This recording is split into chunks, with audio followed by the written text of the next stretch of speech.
Sredi mirnega dopoldneva vsakodnevnega dela nas je presenetil klic za informacijo, da je na poti bolnik v slabem stanju.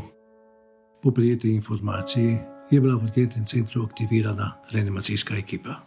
Tukaj pred vhodom v bolnišnico je izgubil zavest, nehal dihati. V zelo kratkem času vzpostavili s prisotnostjo celotne ekipe vse potrebno za diagnostiko stanja.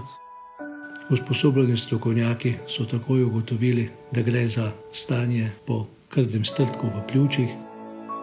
Urgentna medicina je dejansko pogojena s sekundami, ki odločajo o življenju in smrti. Pred izgradnjo je bila oskrba razbita in ni bila tako hitra, kot je pa potrebna.